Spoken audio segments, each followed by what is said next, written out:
A new ice age had arrived. Buildings, streets, and cars were covered in ice. Temperatures continued to plummet across the globe, but on screens showing state-run channels, a man wrapped in warm clothes continued to urge citizens not to give up. He assured that the government had not forgotten anyone, and that people would be able to survive the crisis if they helped each other. This call was made against a backdrop of ice-encased buildings and equipment, and the man insisted that people were staying together. The TV screens that showed a completely icy world were also completely covered in an icy crust. At some point, the broadcast stopped. The room looked like a disorderly warehouse of some things. The voice that sounded in it called out to Frank. There were many cardboard boxes standing near the frozen front door. The voice called out to Frank again, and a man in heavy boots and with a bat in his hand approached the door. It was a guy wearing a warm jacket with a hood that was trimmed with fur. This man looked through the peephole on the door. There was a girl standing behind the door in a red jacket and a warm hat. Her big blue eyes shining from under her disheveled bangs, she was calling Frank. The guy opened the door and asked why Hannah came here. He told her to go into the apartment quickly because it could be dangerous outside. Hannah put her hand on the door, preventing it from closing immediately. She pulled Frank towards her and kissed him. The boy kissed her back, and now they stood, unable to tear themselves away from each other, in the frozen corridor. Neither of the young people wanted to stop this kiss. When Frank finally pulled away from the girl, he asked her in surprise what had gotten into her, since they hadn't seen each other for a very long time. Hannah replied that she simply realized that she loved only Frank. She admitted that what was happening in the world had opened her eyes, and now she understood that it would be best for her to be with Frank, because he also loved her. Hannah wanted him to always be with her. The girl reached out to Frank again and said that he should feel her heart beating if he didn't believe her words. She said that she was ready to do anything if only he would let her stay next to him. These words stunned Frank even more, and he asked again if Hannah really meant everything. The guy felt how the girl pressed herself against him, how she touched him with her knee and thigh. It was a very exciting sensation. Frank found the strength to say that Hannah didn't even know how much her words meant to him. But now was not the right time. The girl did not let him finish. She asked him to be silent for a bit. She asked him to close his eyes. Frank complied with her request and asked what would happen next. A figure emerged from the darkness and swung the bat and brought it down on Frank's head. The guy fell down and Hannah asked the stranger if he killed him. The stranger told her not to act innocent because she had imagined how it would be before. They called him a simpleton and were going to see what he was hiding in his shelter. If they calculated everything correctly, they would be able to survive until help arrived. They left Frank lying in a pool of his own blood. He was still alive, his hand was shaking, but the guy couldn't move it, he thought he was dying. Now he knew what it felt like. His killer hugged Hannah. The girl fought back very unconvincingly, saying that the time was not right, but the stranger was surprised by her sudden coquetry. He said that he wanted to reward his companion well for her performance. Frank thought Hannah was a nasty, cold-blooded woman before his eyes closed. In the darkness that surrounded him, Frank made out a brightly glowing spot that was growing or approaching quite quickly. The guy thought that if he had a second life, he would never try to get Hannah's attention. When the radiance was very close to him, he extended his hand towards this light, ethereal and transparent. He did not understand what it was. This light was so warm. Frank thought maybe he was going to heaven. A bright flash of light illuminated him. Something was happening to his hand. Frank opened his eyes with a loud cry. He didn't immediately realize where he was. He was sitting on the bed, and sunlight was pouring into the room through the large window. Half an hour later, Fran was admiring the clear day outside the window, a day in which there was no ice and birds were flying in the sky. He stretched out his hand to the sun's rays. It was incredibly warm. He had long forgotten what it felt like. Frank went out onto the balcony. He looked at the date on the calendar. It was June 28th. The end of the world would begin on July 15th. Somehow the guy went back in time, and there were still 2 weeks left before the apocalypse. This meant that heaven had granted Frank a second chance. There was just one very strange change, all the time. Since his awakening, Frank's right hand glowed red. It didn't hurt or cause any discomfort, just a little warmth. This strangeness didn't manifest itself in any other way, so at first Frank even thought that he was just imagining it. Suddenly the guy sneezed loudly. Following this, the hand changed the color of its glow. Now it was green. The glow became larger and it began to frighten Frank. The guy returned from the balcony to the room, closed the door tightly and stopped to catch his breath and recover from the shock. He emitted a multicolored glow from his hand. There was no scientific explanation for such a fact. After some time, the glow decreased again. The green glow was somehow unstable. It constantly changed in size. The red one did not do this. Frank sank down onto the couch. He felt a sudden fatigue come over him. It was probably something to do with the green light. Frank shook his hand furiously. He really wanted to know what this strange thing was. Suddenly, it occurred to him that this might be something like those comics he once read. Maybe he was like a hero after being reborn, and that means he could have some kind of inadequately strong ability. Thinking this, Frank took the knife in his glowing hand. There was no reaction with the knife. My stomach also reminded me of itself. I was really hungry. Frank looked into the refrigerator, but it was depressingly empty. The guy felt sick, as if he was about to lose consciousness. He turned around, and there was a jar on the table. These were roasted soybeans, a food that would no longer exist in a post-apocalyptic world. It wasn't enough to make a full meal, but it was tasty for now, and later you could go grocery shopping. Frank took beans from the jar with his glowing hand. He tossed one bean into the air to catch it in his mouth. Suddenly, there was a loud explosion.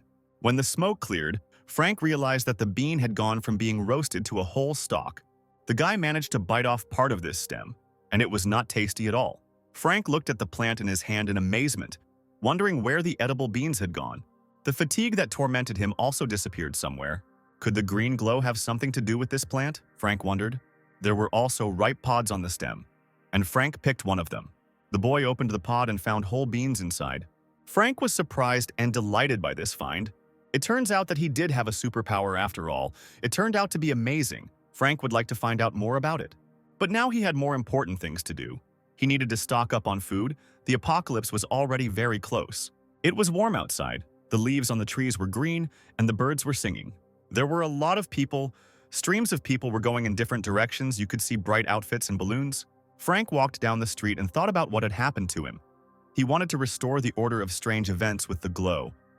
At first, the light was red, then it changed to green, which became larger and smaller. His heartbeat accelerated, fatigue appeared.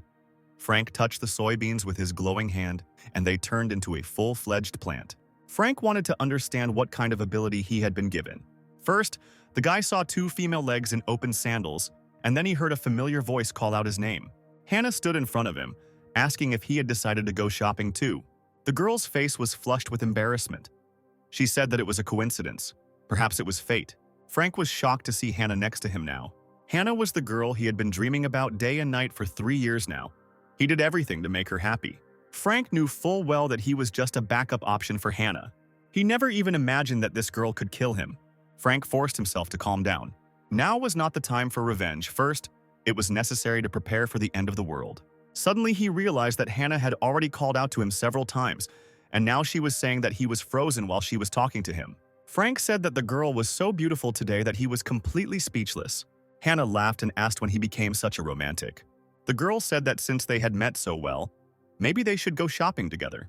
Frank apologized and replied that he couldn't do it today. Hannah was very surprised that he walked past her. Frank thought he had had enough of this relationship in which he was nothing more than a wallet on legs. The guy went to Waldemar, the largest supermarket in the entire eastern region. When the new ice age arrived, everything in the store was taken out overnight. Someone was very lucky. But Frank needed to buy as much of everything as possible before the apocalypse. He found lists on the internet of what he might need to survive after the end of the world, which included food, winter clothing, medicine, small items, fuel, a lot of things. There was just one problem. Frank clearly didn't have enough money in his account. He didn't understand how he could manage to buy everything. Suddenly, the phone vibrated and a new message arrived. Frank saw an offer for a large loan. It gave him a good idea, but the possibility had simply flown out of his head. Getting into debt was easy, and the best part was that you wouldn't have to pay anything back. The end of the world was coming any day now. At this time, Hannah was walking quickly down the street. The girl was so furious that she kicked a tin can that was lying in her path. She thought that such a worthless person like Frank dared to refuse him. It was incredibly infuriating. After all, this guy was a dumb loser who didn't even have his own car, Hannah thought. Let him just try to write to her one more time. Suddenly, the girl's attention was drawn to the sound of a luxury car approaching. The car stopped right next to the girl. The car looked very cool and expensive. The window opened slightly, and Frank was behind the wheel, greeting Hannah. The girl was shocked to see him in such a situation. Frank got out of the car. Hannah asked whose car it was, if it was his own. The guy said that he had just bought it. The guy said that his father's business was doing well in the States, so he decided to please his son a little. Frank had just taken his father to the airport. Hannah looked at him with a very surprised look. "That's what it was," the girl said. because she couldn't understand why Frank didn't want to go for a walk with her. Hannah brushed away a fake tear and said that Frank had been so cold, she felt like he was going to leave her for good. Frank chuckled and called her a fool. He put his arm around her waist and pulled her close to look into her eyes. He asked how he could live without Hannah and assured her that he would never leave her. Hannah looked down and said that Frank was very important to her, and then suggested having dinner together and watching a movie. She wanted to get to know the guy better. Hannah looked up to see Frank's reaction, but he was no longer there. Frank was taking some boxes out of the car. He said that he still had a lot of things to do. For example, he needed to carry all this stuff. Hannah asked why he needed so much stuff, but Frank replied that there was nothing special in it, just necessary things. Then he looked at Hannah and said that he had a gift for her.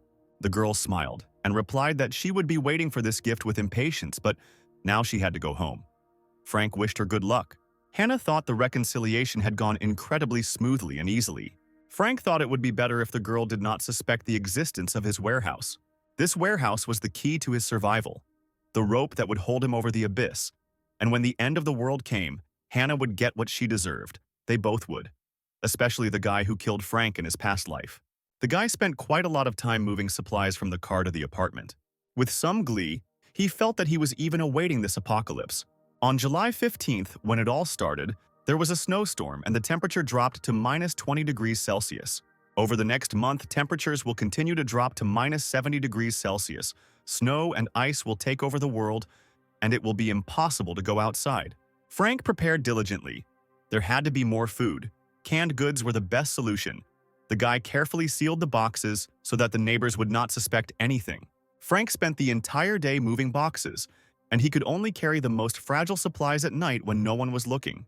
There will also be no electricity during the apocalypse for obvious reasons, so Frank bought a generator and a supply of fuel for it. When the Ice Age begins, there will be no heating either, so Frank converted his home to separate heating, and at the same time strengthened the windows and doors. The apartment now had a special separate room for storage. Frank completed his preparations only on July 14th, one day before the first drop in temperature. Now the most interesting item remains on the list. To survive the coming Ice Age, reserves alone were not enough.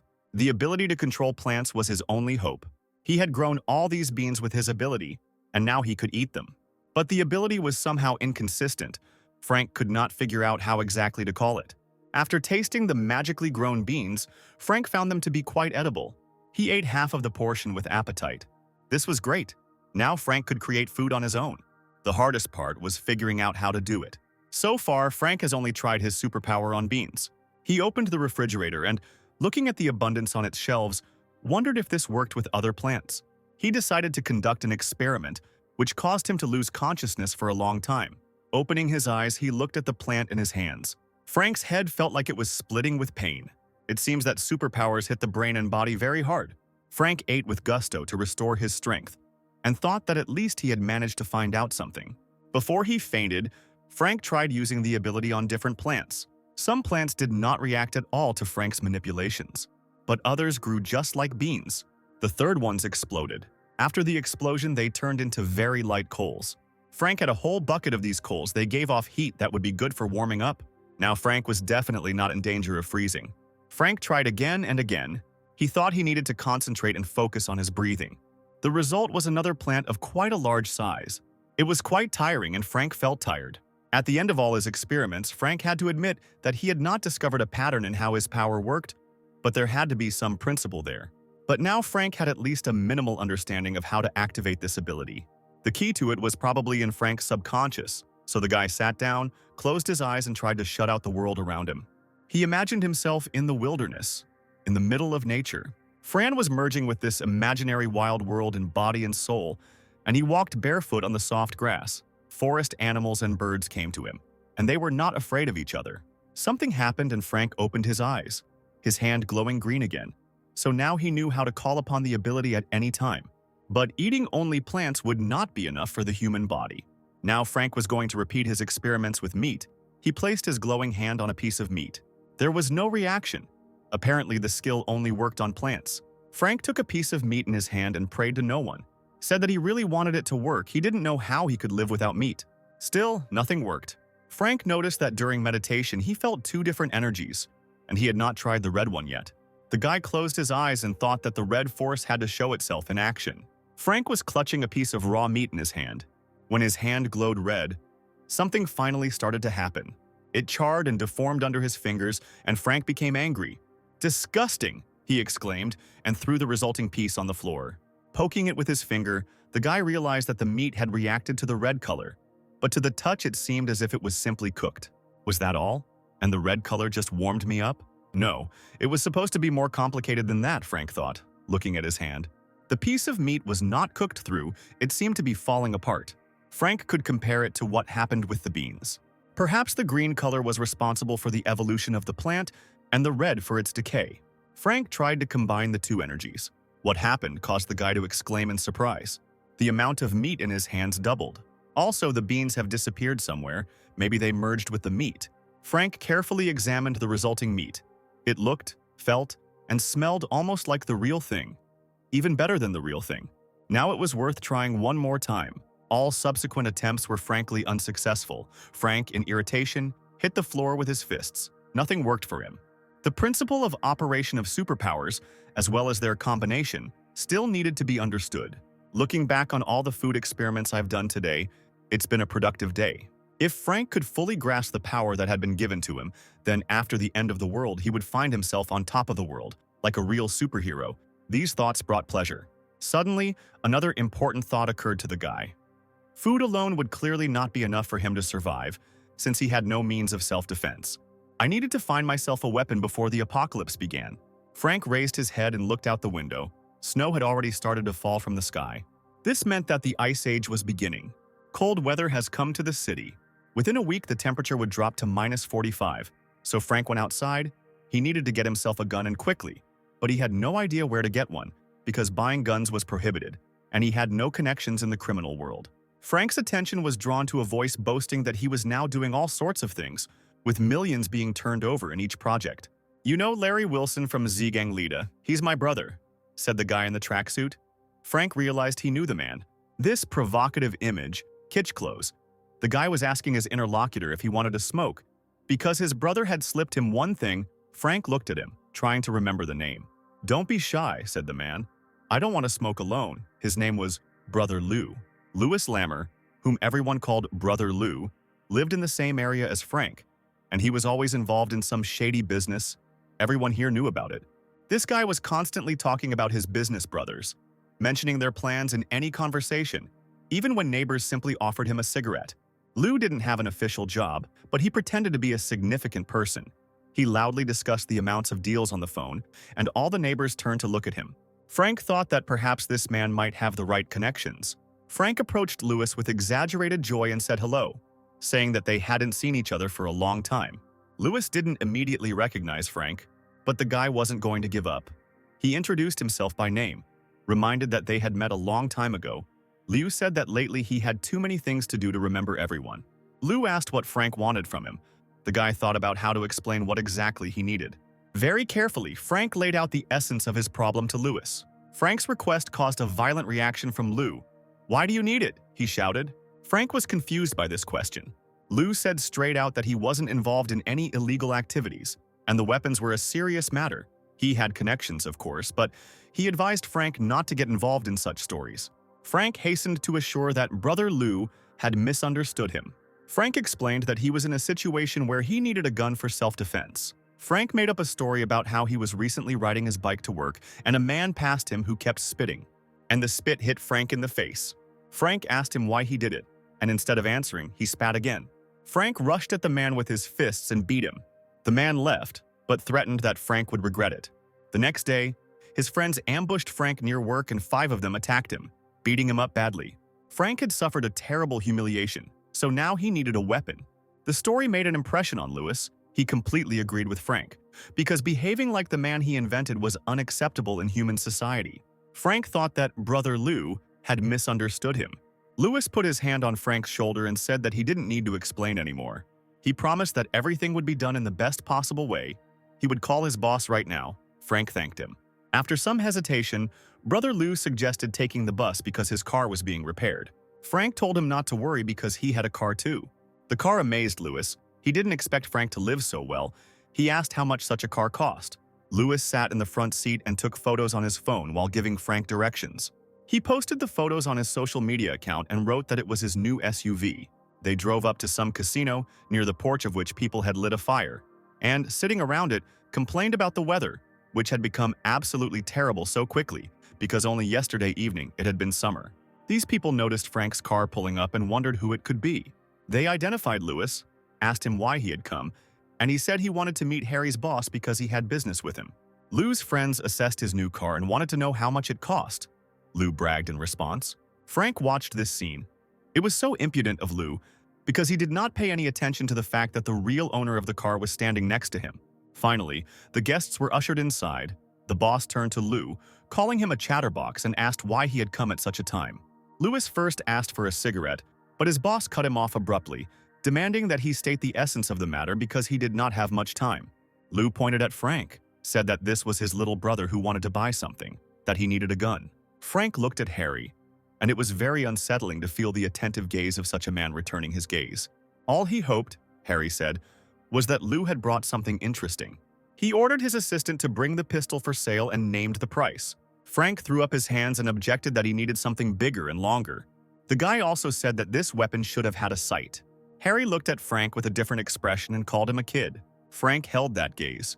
Harry asked if Frank meant he wanted a sniper rifle, which was a completely insane request. Harry shouted that they were not in a store, and Frank did not understand what he was asking for, so he either had to take the gun or he could leave right away. Lou quickly intervened in the conversation and explained the situation by telling a story about how Frank had a wife 5 years ago. The casino was covered in snow. The ice age was getting closer. After listening to Lou's story, Boss Harry also became furious. The story about 3 children who were not born from her husband shocked him. He shouted about a bad fate, and Lou assured that this is exactly how it was. Frank thought that Lou was really a master of invention, although sometimes it seemed like the guy was trying too hard.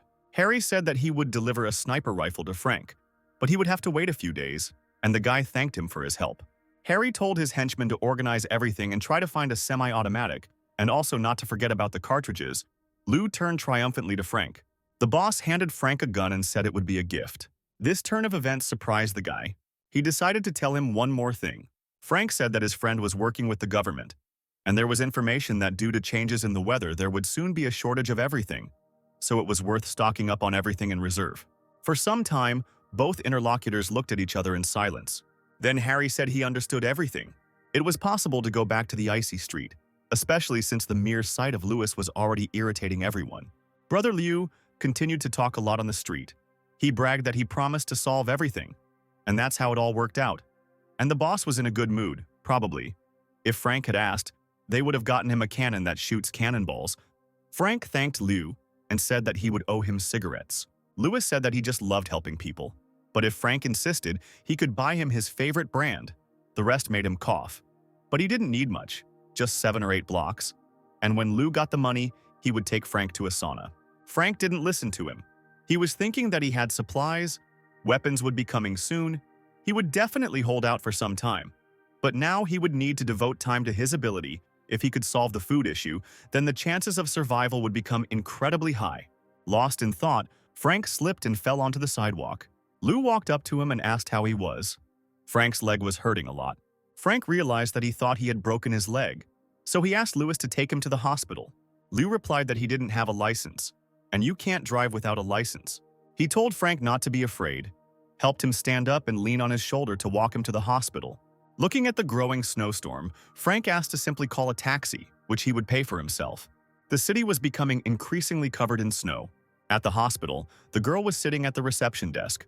Her colleague called her Elizabeth and wished her luck on the night shift. Lisa looked out the window at the growing snowstorm. When she heard the phone ring, she picked it up. She was being called to the main hall because there weren't enough people there. Frank was examined by a doctor. An X-ray showed that he had a fracture of the right tibia. The doctor told him to wait in the hallway until he was given medicine. It was a very inopportune time to get a fracture right before the end of the world. Frank was sitting on a bench in the hallway. Louis called out to him. Brother Liu was about to leave, stating that he had one more urgent matter to attend to and offered to call if anything else was needed. Frank said goodbye and looked around. Due to the sudden cold snap and severe snowstorm, the number of accidents increased, and the entire emergency room was filled with victims. Frank got tired of waiting and called out to one of the staff to ask when the medicine would be given. At that moment, he saw a remarkable bust of Elizabeth rushing to help the patients. This girl was very beautiful. With an incredibly seductive figure, someone was constantly calling her over on business. Because the head nurse had to supervise how the wound was cleaned, she examined seriously ill patients, gave orders in a confident tone. Frank was amazed that such a young girl was already holding such a responsible position. She treated all the patients very well, sitting down next to the children, trying to cheer them up. And she was also very beautiful. Her body, barely covered by a medical gown, evoked many feelings. It was impossible to stop looking at her. This can't be happening, Frank thought, when the head nurse was called over by an elderly man sitting next to him. Lisa immediately came up and leaned over to the man who called out to her. She apologized and said that everyone was very busy right now, so he would be served a little later. The old man began to complain that his side was hurting, and the pain was getting stronger and stronger. He asked for a consultation, but at that time he secretly took a photo of the girl under her skirt. Lisa said that without an X-ray she couldn't advise anything. The man extended his hand to her and asked her to examine him while he guided her. He grabbed the girl and pulled her towards him, pretending to show her exactly where the pain was in his side. Eli begged him to let her go, and then waited for the doctor on duty to come and examine him. The man said that he hadn't gotten to the most interesting part yet. His hand grabbed the girl by the buttock. A well-aimed blow with a crutch forced the old man to let go of the girl. He fell to the floor, and Elizabeth asked if he was okay.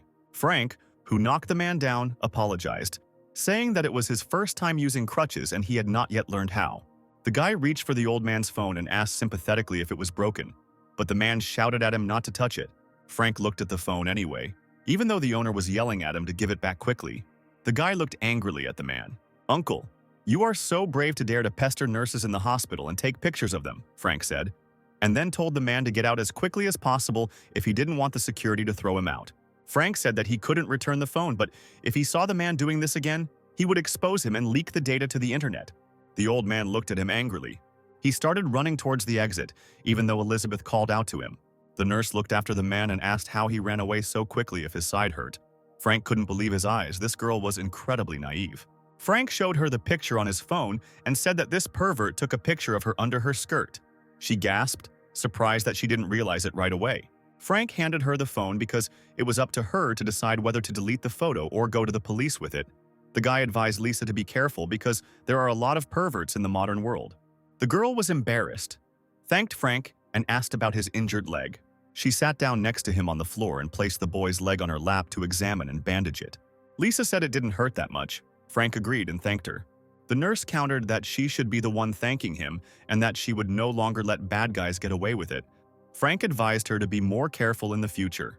At this moment, his leg touched the girl's lush breasts, but she didn't pay any attention to it at all. Someone called out to the head nurse again, and the girl turned around eagerly. She hurried to continue her work, looking back one last time and telling Frank not to forget to come back in a week to change the bandage. Frank sighed, thinking about what would happen to them in a week, and then picked up his crutch. "Goodbye," he said already at the threshold. The next day, the weather worsened.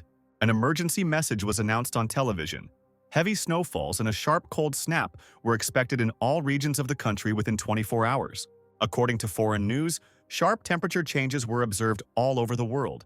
Domestic experts, together with experts from 46 countries, went to the UN meeting to discuss the cause of such weather. Frank listened to the news while warming himself by his powerful stove. Experts said the unusually cold snap would not last long. However, viewers were asked to pay attention to precautions and disaster warnings. The announcer on the screen told us not to panic, not to trust anyone, and not to spread rumors ourselves because this catastrophe would soon pass. Frank drank wine and thought that the authorities always hide the true state of affairs, use false information to pacify the masses. If he himself had not died one day, he would have believed their false statements. This time, the guy stocked up on everything he needed in advance. The house was protected, the heating equipment was ready. Frank felt very well prepared, so there was no point in worrying when his phone suddenly started getting flooded with messages. It was a chat group of the residential complex Shasti. People shared what they saw on the news about the snowfall in Egypt, how scared they were when they saw huge snowdrifts. Someone was afraid to go outside. Someone was worried about work. Frank's neighbors were discussing the situation with all their might. Someone under the nickname Marginal wrote that this heavy snowfall was not caused by ordinary bad weather, but by processes occurring in the bowels of the earth. It was necessary to remember that this was not an ordinary blizzard, and the ice age would soon come. These messages surprised Frank. The unknown person was too aware of the future. It seemed like this marginal was worth paying attention to. People in the chat were asking the management company to clear the snow because the cars couldn't leave the parking lot. The residents were outraged because they were paying for their property and now they couldn't even get to the store, and all the food in the supermarkets would soon be sold out. Others responded that no one would be able to travel in such a snowfall anyway, because it was impossible to even get outside the residential complex. It was minus 20 degrees outside. No one knew how long it would last. Everyone who could stocked up on food. If you didn't hurry, then you might not make it in time. One of the most determined residents directly demanded that representatives of the management company come out and explain. The management company responded that, unfortunately, the snow was too heavy and their capabilities were too limited. This caused a lot of outrage. People wanted to know what they were paying for if the company couldn't even deal with such problems. Some demanded their money back. Frank thought that this was all very stupid, because it really was impossible for ordinary people to clear all that snow. A person entered the chat and asked to stop arguing. It was Oscar Winslow, the owner of Apartment 6, 1204. He reported that there was such a snowfall that even if someone cleared the road, in a few hours everything would be covered again. Instead of swearing, it would be possible to go outside and shovel the snow together a long time ago. According to him, the management company also employs people, and in the event of such natural disasters they cannot do anything. He asked whether the residents are simply trying to blame someone. The residents were outraged and asked who this man was that he decided to lecture others. They assumed that he might be the manager, since he was so concerned about them. Winslow replied that he was not defending anyone, but simply stating objective facts that he saw with his own eyes. He said that there was no point in taking out his anger on the managers now. Nothing would come of it, and no one would achieve the desired result. The residents asked what they should do then. Was he really suggesting that they wait until they all died of hunger here? Oscar said that there was no point in talking about going to the store. Even if the streets of the complex were cleared, no one could guarantee that it would be the same outside. So he suggested walking, and he could also go down and help clear the road. Frank thought he seemed to remember this gentleman. He was always so active before Frank's rebirth. Another tenant asked what the problem was. He believed that anyone who wanted to go out could go shovel snow, and anyone who wasn't ready to do that should just shut their mouth. Go to work, he said. Otherwise you waste time on endless conversations and this is already annoying. This message distracted the chat for a while. Brother Liu said that he would also come down to help. It was necessary to quickly clear the road because he still had dozens of new topics to discuss with his brother. Frank immediately recognized Lewis. Despite the fact that everyone was using pseudonyms, the intonations were very familiar. Many residents also volunteered to come down because they were running out of food at home and needed to buy groceries. Even one of the girls volunteered, although she admitted with a laugh that she was a bit weak. Another girl said that she had been sick for the last few days, but Oscar had set a good example, so she also volunteered to help. Frank recognized Hannah and was surprised that she actually wanted to go. Many men immediately began to dissuade her, because they could not allow such a fragile girl to work while she needed to rest and recover at home. This was exactly the reaction Hannah had expected, so she thanked everyone who had volunteered to go in her place for their concern. Frank thought that everyone was the first to brag. He exited the chat and saw another message that caught his attention. Hannah wrote to him personally, asking if he was busy and if he wanted to come visit her, assuring him that she was still waiting for him. The girl didn't forget to write that before coming to her, Frank should go to the supermarket and buy more food. Hannah sent a sweet photo of herself sitting on her bed waiting for him. Frank thought that even in such weather the girl was trying to seduce him practically naked, but fulfilling her order would cost him very dearly. He thought about what to answer, looked at his bandaged leg and immediately found the right option. Hannah was very angry about his message. 3 days have passed since the beginning of the apocalypse. The temperature outside has not risen above minus 20 degrees, and the heating system in the houses has not yet failed. The internet was also working, so everyday human life continued. Frank spent his time watching videos on the internet. Only the third day, he thought, and already it was so boring. It seemed his biggest problem during the apocalypse was loneliness. The leg was also far from being in the best condition. It would take several months to fully recover from such an injury. The guy continued watching videos, and he came across a story about whether there really are people in the world who are capable of regeneration. Frank was surprised to read about how doctors stitched up the wounds of a man who jumped from the 15th floor, and then discovered that his internal organs and bones began to recover. The news reminded Frank of something about himself. Now he found it strange that he hadn't figured it out himself. He also had a superpower, so he caused his hand to glow green. He placed his glowing hand on the place where the fracture was. It took some time. At first, nothing happened. Frank tried to use all the power of his ability. The power penetrated under his bandage, but nothing changed. Frank decided that he had been wrong to think that green light could heal wounds. He felt very sleepy and tired. He saw a loudly bleeding goat's head and himself in the headdress of an Indian chief. Frank sat on the back of a huge ram, the leader of the herd, and goat heads with wings instead of ears flew from above. Frank commanded them to go for a walk. The herd galloped forward, heads flying over it. Frank was waving some kind of tail, twirling it over his head. Suddenly, Frank slid off the ram's back. He fell and his leg crunched. The boy reached for his own ankle. One of the rams came up to him and started licking him. Frank stroked the ram. The ram stuck out its tongue. The tongue suddenly grew unusually long and wrapped around Frank's ankle. The ram yanked him by the leg, throwing him onto his back. The tongue held him tightly, wrapping around his entire shin. Frank woke up on his couch screaming and in a cold sweat. He realized that it was all just a bad dream. But the guy still didn't understand why he had this dream. Frank looked at his leg, which was enveloped in a green glow. Frank resolutely removed the bandages and stepped on the floor. The leg was in perfect order. Frank assumed the green light had healed her while he was asleep. He decided to check if this was really the case. With a sigh, the guy took the kitchen knife. He cut his own finger until it bled. Then he created a green glow, an effect Frank really liked. At this time, people were clearing snow on the street. Oscar, in a smart coat, was among them, thanking people for their work, addressing many by name, saying how important help was on such a snowy day. Uncle Wilmer said with a grin that the Mason brothers did most of the work. The Mason twins smiled happily. Suddenly, they noticed how some girl slipped and fell into a snowdrift. The brothers rushed to her aid, asking if she was hurt because the ground was frozen and they had to be careful. The girl smiled sweetly and replied that she was fine. The brothers said that they would go to clear the main road, but if the girl needed help, she could contact them. The girl assured that she could handle it herself. Oscar urged the workers to hurry because the snowfall was getting heavier and heavier. If people wanted to get shopping, they had to hurry. The other residents agreed with him. Grandpa Jacob seemed to remember something when he heard the word purchase. At first, the old man did not explain to the others what he meant since, most likely, it was not that important. Oscar insisted, and Jacob said that he had recently heard that a guy who lived nearby was moving a lot of stuff in his car every day. Oscar noted that this was a very common thing. Perhaps the man had just recently moved in and was furnishing his apartment. Jacob noticed that he saw gas cylinders and a fireplace. This didn't look like a normal move. The old man noted that it looked more like preparation for the apocalypse. The Mason brothers reported that the main road was clear and they could leave. Uncle Jacob thanked the boys. They did a good job.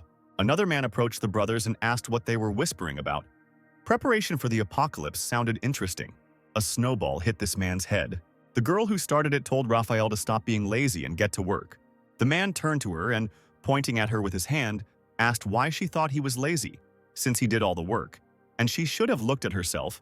The girl pushed his hand away, demanding that he not point his finger at her. Oscar told the two to stop arguing. The main road was already cleared. The girl in pink clothes was loudly happy that she could rest and get ready for a trip to the supermarket. The Mason brothers said their family needed to buy a lot of things, for themselves and for their mother, who needed supplies in another city. Uncle Jacob asked Oscar what he thought, if there was any connection with the natural disaster that was happening. Oscar didn't answer right away. He was looking at his phone. Then he admitted that he didn't really care. He believed that the usual snowstorm would soon end. Everyone's life would soon return to normal, so it was unlikely that there was any connection between the two events. Even if the disaster didn't end anytime soon, Oscar didn't see anything wrong with someone having a lot of supplies in their home. Uncle Jacob laughed and said that Oscar was right. He was surprised that he was so young and so smart. Meanwhile, the snowstorm intensified. Oscar told the people to line up in a column, not to push each other. The weather was getting worse and they had to try to get back within 3 hours. People with backpacks and umbrellas set off on a hike to the supermarket. The windows in Frank's apartment were brightly lit. Ice completely covered the window frames. Frank woke up to someone knocking on his door. He forced himself to get up from the sofa. Putting on his jacket and scarf, Frank opened the door and told his guest that he had been sleeping soundly. Liu stood at the threshold, bringing the ordered weapons. He conveyed to him the gratitude of Harry, who, on Frank's advice, had stocked up on supplies in advance. Liu himself was clearly unhappy about something.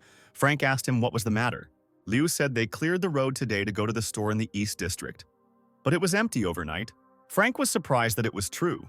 Liu said goodbye, told them to dress warmly and went about his business. Frank carried the case with the rifle into his storage area.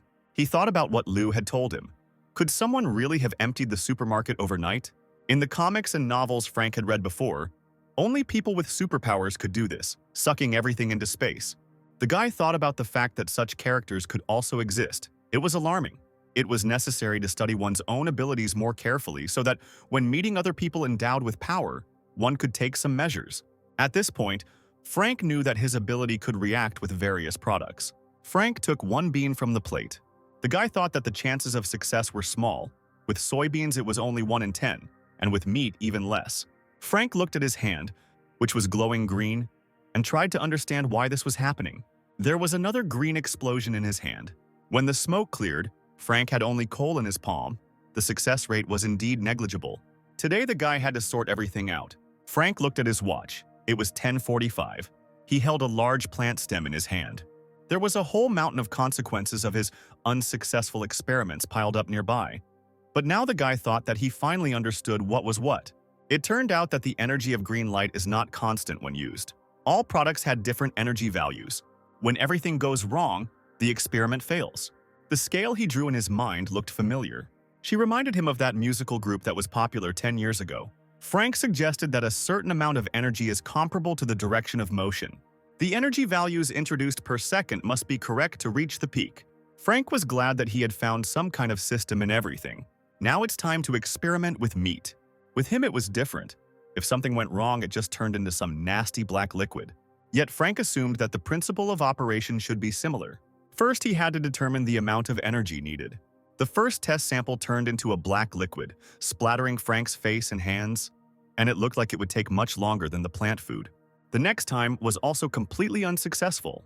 The next one didn't work out either, but Frank wasn't going to stop. Another failure angered him, but did not make him stop.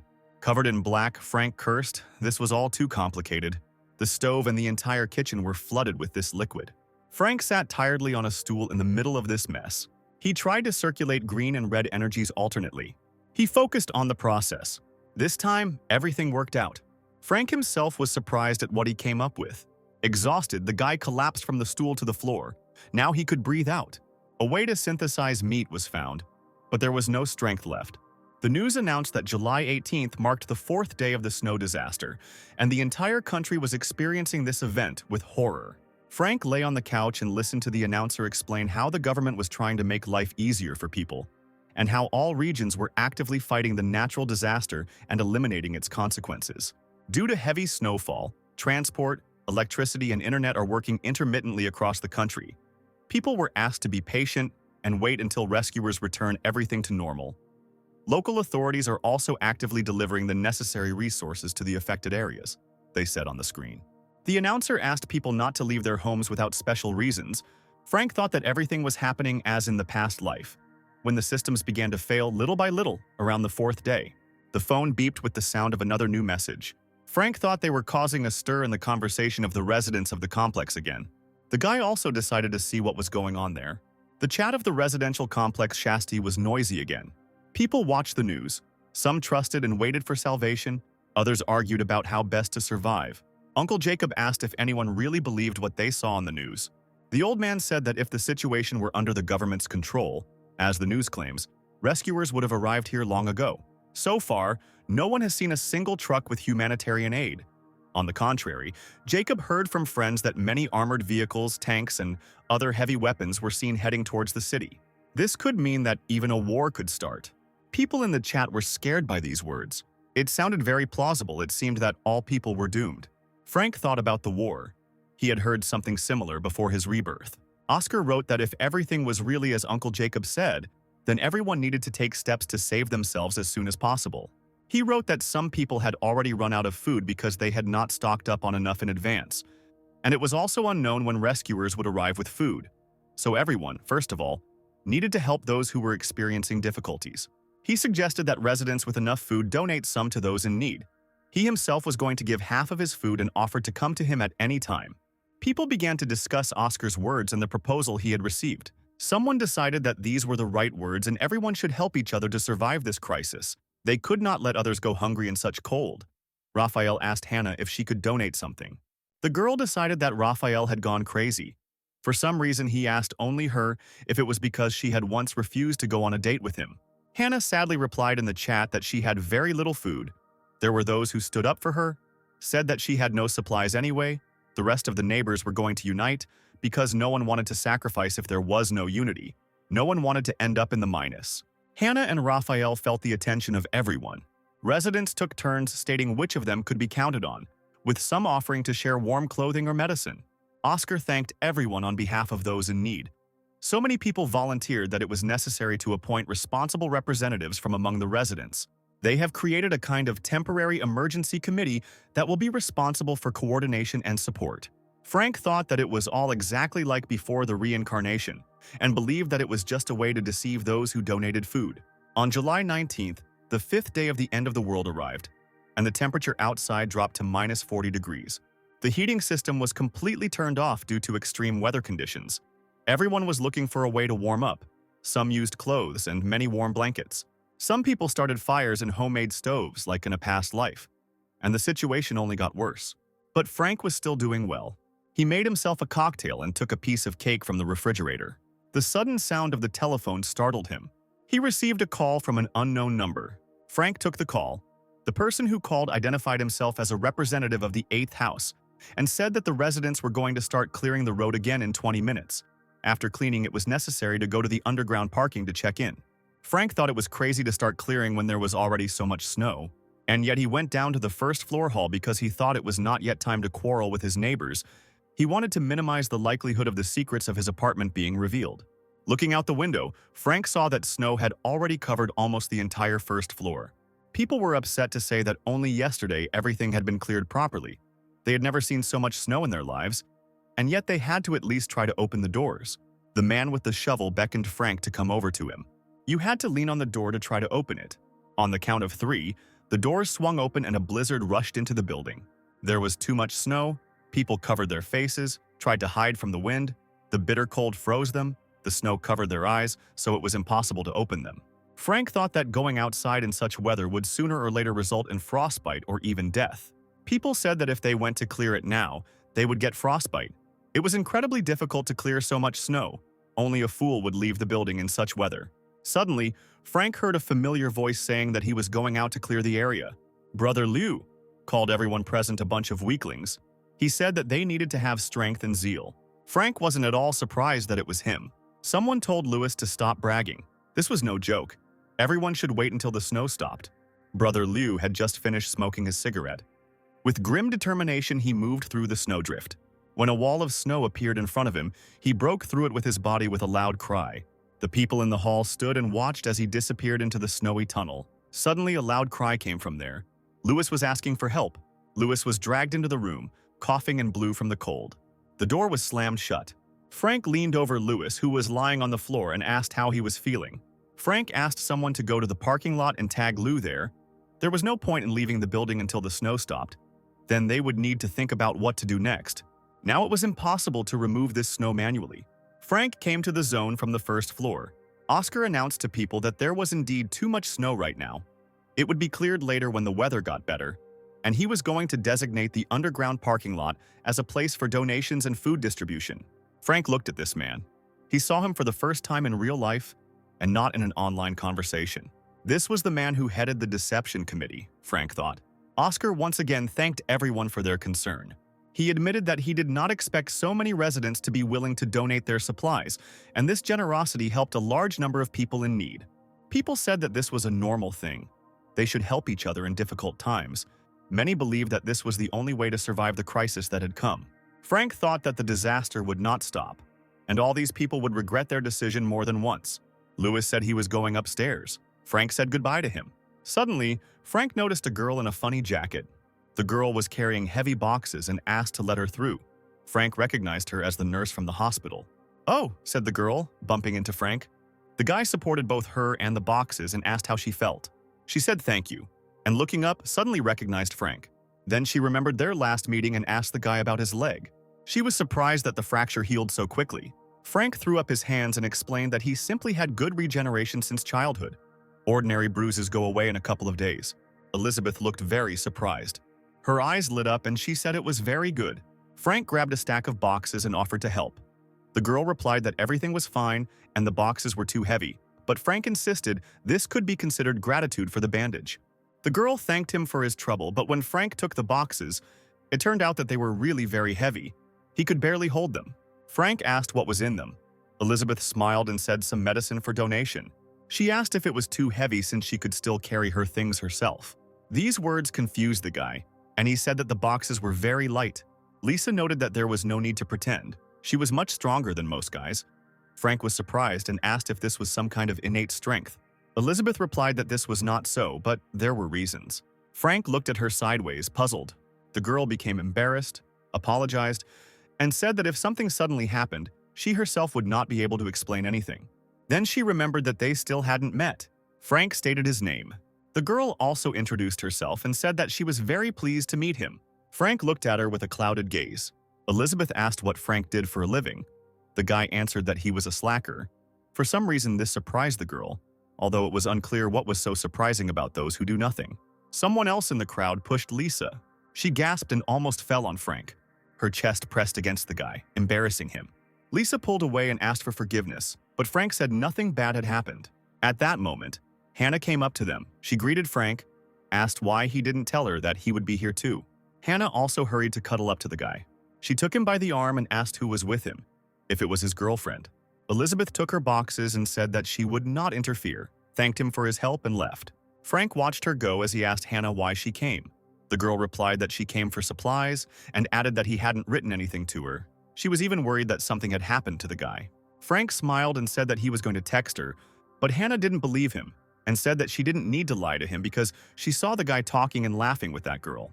Hannah looked him in the eye and asked if he had any extra food at home because she was almost out and she asked him to share with her. Frank smiled with some malice. He said that he himself didn't have much food, but he could lend her some, and he also remembered that Hannah herself hadn't responded to that message. Frank put his arm around Hannah and asked if she wanted to stay with him for a couple of days. The girl looked at him carefully. She said that she just didn't quite understand what he meant at the time. If he wanted to talk, he could write to her anytime. Frank turned around and yawned, saying that it looked like a refusal, so he would go. A gloved hand grabbed his jacket. Hannah said she felt like he had changed a lot and reminded him that he knew how serious she was about the relationship. The girl assured him that she just didn't want others to think that she was with Frank only for the supplies, so he could give her some time. Hannah, Frank said, looking at her. He thought he might have believed the girl if he hadn't died then, but now he had an incredible desire to tear off this ugly mask. He remembered watching with glazed eyes as Hannah kissed the stranger who killed him, and he wished he could find that man. Then Frank thought that he didn't have to look for this person at all. He could just behave the same way as before his reincarnation. He'll just wait until Hannah brings him herself. Frank told Hannah he was joking, and she looked at him with wide eyes. He took her by the shoulders and said that he would wait for her answer and would bring food tomorrow. Hannah said that Frank was the best. They said goodbye. Hannah promised to write later. Frank told her to be careful and not catch a cold. Finally, the girl left with a sly smile on her face. Frank grinned after her. Life in icy captivity continued. The windows and balconies of the building were completely covered with ice. Hannah wrote Frank several messages, asking what he was doing, reminding him that he had promised to bring her food 2 days ago, wondering why he wasn't answering her. Frank enjoyed his freshly prepared dinner. He noted that in such weather one should only eat hot food. The experiments Frank had been conducting in recent days had helped him discover 2 things. First, meat could not grow indefinitely. Secondly, it could be processed infinitely, like soybeans. Frank used to eat half of the sprouts and process the other half, and now he tried doing the same with meat. From half a piece of beef and a soybean, Frank got a whole piece of meat. He repeated this with another piece using the same principle, but the result remained the same. Frank experimented again and again, but nothing changed, as he expected. Now he doesn't have to worry about running out of food sooner or later. On August 2nd, Frank watched a report from a snow-covered island in the Maldives, 75 kilometers from the equator, where the temperature had dropped to minus 42 degrees. The entire island was covered in ice and snow, and the ocean was also freezing at an unimaginable speed. Experts have determined that the maximum thickness of ice reached 55 centimeters. The current situation in countries located closest to the equator was almost the same as in more northern countries. Frank noted that, in reality, things were much worse than what the news reported. A loud sound suddenly emitted, almost making him spill the wine from his glass. Frank pulled back the curtain and looked out the window.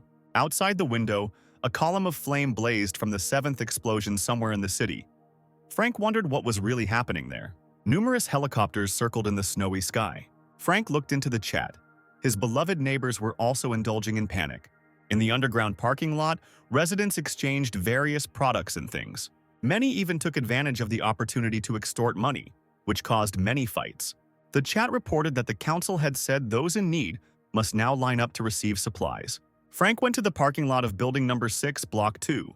He wrapped himself in a warm jacket and sneezed constantly. It was just terribly cold here. People were arguing over their place in line.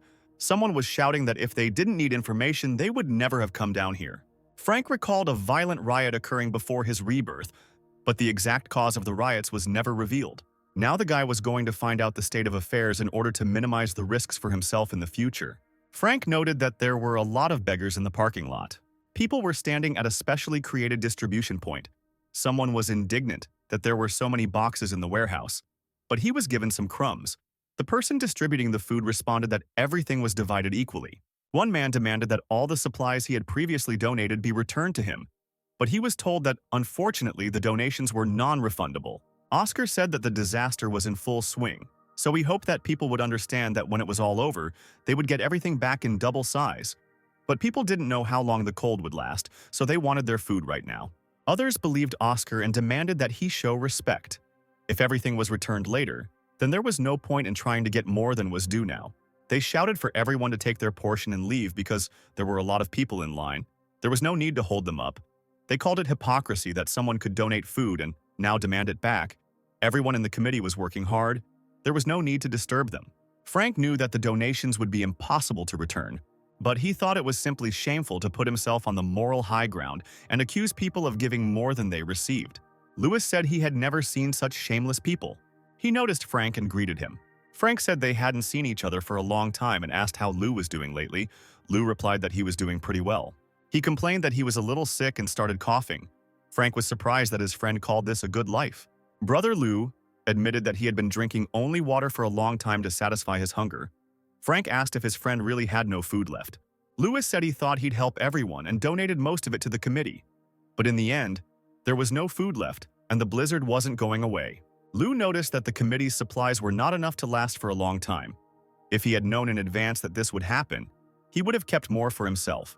Frank said that Lou was like a brother to him. He asked Lewis to do him a favor, the essence of which he whispered into his ear. Lou asked again if Frank would really give him 4 packs of instant noodles and 2 sausages. Frank confirmed and said that he knew how little it was, but he himself did not have much left. Lou emotionally stated that he would never forget Frank's kindness, thanked him for not leaving him in hunger and cold. Frank asked him to stop. Lou said he would take care of his friend's errand. Frank told him to come back for food later. Lewis said goodbye and went to the grocery line.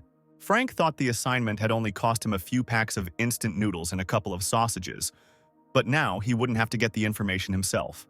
He felt a little sorry to send brother Lou there, but Frank liked lying on the couch at home, eating delicious food and playing games much more than doing business. Frank heard someone calling his name. It turned out to be Hannah, and she gave the guy a stinging slap in the face. Frank didn't expect this at all. The girl screamed that he had violated her trust. She loudly asked why the guy wasn't answering her messages. Frank tried to recover from his surprise. He touched his burning cheek, wondering if Hannah had just hit him. Frank hadn't yet settled accounts with her for the past, and she slapped him again. Hannah seemed to think Frank was easy to boss around. She asked the boy if he had become deaf or mute, or maybe he just didn't hear what she said to him. Hannah was furious, her words flowing unabated even as the cold took her breath away. Frank told her to forgive him and wanted to explain his behavior. His story about the stolen supplies outraged Hannah. Frank said he left the supplies by the door, went back for the keys, and when he came out he found the food missing. Hannah asked if he had looked for them. The girl looked into his eyes with excitement and asked if he had any more food. Frank replied that there was very little to eat, and if he ate 1 meal a day, it would only last for a couple of days. Hannah was suddenly delighted by these words. She said that if Frank ate once every 2 days, there would be enough for her too, and then they could survive this disaster together. Frank was surprised to realize that his friend had no shame or conscience, and she even spoke her sentences with such ease. He understood that in the eyes of this girl, he was nothing more than a tool that could be used if necessary. Frank said okay. After all, he promised to give Hannah half. The girl thanked him and asked if he could give her everything right now. but Frank promised to write to her in the evening after cleaning. Hannah replied that she would wait and would go now, and Frank shouldn't have stood there either, so as not to catch a cold. Frank said goodbye to her until the evening. In the evening, the girl bombarded him with messages again. She asked if she could come over now, what was happening with her food, and said that she was already waiting for him downstairs, asking when he would come down, because it was very cold here. Hannah sat in the hallway and texted Frank, trying to figure out what he was doing that he wasn't answering her texts or calls. She was worried that he would leave her again. The elevator is also out of order. The girl looked sadly at the many flights of stairs she had to climb. She had no choice but to walk upstairs. She got up and was very angry with Frank. If it weren't for the supplies, she would never have gone to him. Hannah is very tired. She hasn't eaten anything at all for the last few days. Finally, she saw the sign for the 16th floor and realized that she was almost there. Hannah noticed that the lights were also out here. The girl heard a noise upstairs and asked who was there. She couldn't see how the object from the upper floor began to fall towards her. Hannah just stood there and looked up. The object exploded with a loud sound, the light turned on, and something incomprehensible began to swirl in the air. The contents of the bag spilled onto her head, staining her clothes and hair. At that moment, Frank appeared. He asked Hannah for forgiveness. He fell asleep. As soon as he woke up and saw the messages, he immediately ran to her, and then suddenly the light went out. The guy hit the railing and was unable to hold the bag of flour. The contents of the bag fell on Hannah. She stood all dirty and screamed that Frank can't do anything normally. The girl felt disgusting. Frank looked at her and secretly smirked, because in fact, this was exactly how he had planned it. He handed Hannah a small bag and said that the groceries were in it. Hannah looked inside, and what she found there looked like spoiled vegetables and some kind of waste. The girl said that how could you eat that? But Frank scratched his head and said that he kept it because it was all he had. He reached for the purse and told the girl to give it back if she didn't want it. Hannah clutched her purse to herself and protested that she hadn't said she didn't need it. Frank wondered if this was the same beautiful goddess he had been courting with all his might. Hannah said that the mold was only on the surface. All these vegetables should have been edible inside. She would just cut them up and be able to eat them. The girl also demanded that they give her the flour too. After all, there was still half left in the torn bag. Hannah started to walk back down the stairs. Frank watched her go and thought that the food there was so spoiled that it would give her stomach problems for days. And in such weather, the girl won't be able to wash herself in the shower, so she'll have to walk around in flour. Frank, whistling, headed towards his apartment. Suddenly it seemed to him as if someone was watching him. That look in my back was too noticeable. Frank didn't show it, but he thought something vague. Frank was clearly being followed. The guy turned into the corridor and hid behind a ledge in the wall. He saw the shadow of a man walking behind him. Then he noticed the man's warm boots. Frank made a swift leap. He grabbed his pursuer by the collar of his jacket. Frank knocked the stranger to the floor and was ready to beat him, asking if he was tired of living. At that moment, he took a closer look at her. It was a young girl wearing glasses. Frank asked why she was following him, what her goal was. The girl did not say a word in response. Frank wondered if she was going to remain silent. He tried to scare her by threatening that if she did not answer, he would undress her. The girl looked into his eyes silently and sadly. Frank cursed and rose from the floor, declaring that this time he would let his pursuer go. He told her to go home instead of hanging around here. Suddenly, he felt a touch. The stranger held him by the sleeve of his jacket. Frank asked what she wanted. Frank told her not to look at him like that. If she wasn't going to say anything, then he would leave. The girl silently pointed somewhere with her finger. Frank asked if she wanted him to go with her. The girl nodded. They went to an apartment that probably belonged to a stranger. Frank was surprised by what he saw behind the solid door. The girl's shelter was better prepared than Frank's. He asked if she made it herself. The guy asked if she knew in advance that a disaster would happen. The girl nodded. She turned to Frank and said about calculating results in the Ice Age. She pointed to her computer screen and explained that she had already written this in the chat. Frank guessed that she was the chat user who called himself Marginal. The guy was delighted and asked why she brought him to her home just to say this. The girl again silently pointed somewhere with her finger. She wanted Frank to look at her computer screen.